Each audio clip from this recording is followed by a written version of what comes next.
And don't forget to like and subscribe. Hello there. Just watched Peter Rabbit for the first time. Okay, this movie I guess is self-explanatory. Rabbits are at war with a grumpy gardener who refuses to allow them to take his land. And the first gardener dies by a heart attack, and his unknown nephew basically inherits the land, moves there, and he's just as grumpy, just as angry, just as particular.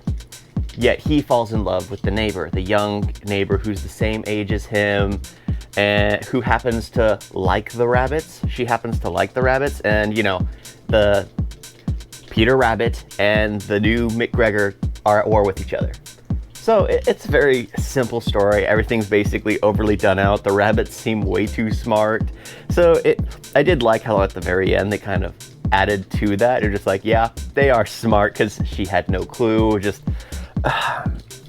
all in all, I really did enjoy this movie. However, for me, the best character had to have been the rooster, because like with the Animal Kingdom, I think they are the ones with the smallest brains.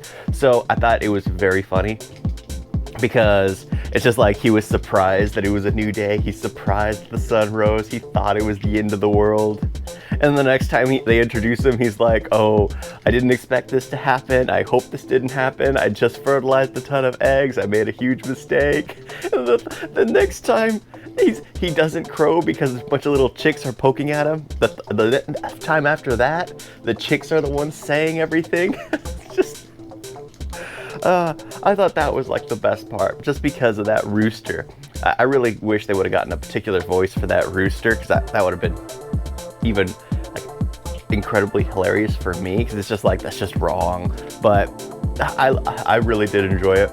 The rooster was the best. I honestly feel that rooster needs a story of his own, like even a little side story, a little 10-minute movie of him being surprised, what he needs to do in that last day of life, only to find out that he only has one more day of life, only to find out that he has one more day of life. How many mistakes can you make in one day that you have to live with for the next day? So that's what I was thinking. It was just like, he's the real story. I'm curious what mistakes he made in that day that he has to take responsibility for, because there's another day of existence.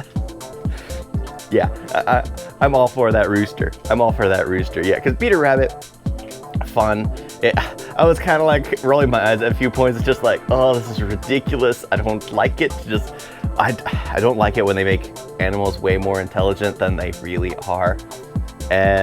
But it kind of came around in the end when he's like hearing their voices. It's like, yeah, he's gone insane. He's snapped. He's finally at peace with himself that he's snapped and gone insane. So it was kind of like acceptable. But like, why are they wearing clothes? That doesn't make any sense. We don't know where they got it from. Yeah, they're civilized. They wear shirts and jackets. Yeah, not really much to say. I basically got out what the whole story's about in the very beginning. It's just that rooster. That rooster literally stole the show. That rooster was the best part. Thank you all for watching. Talk to you next time. Toodles!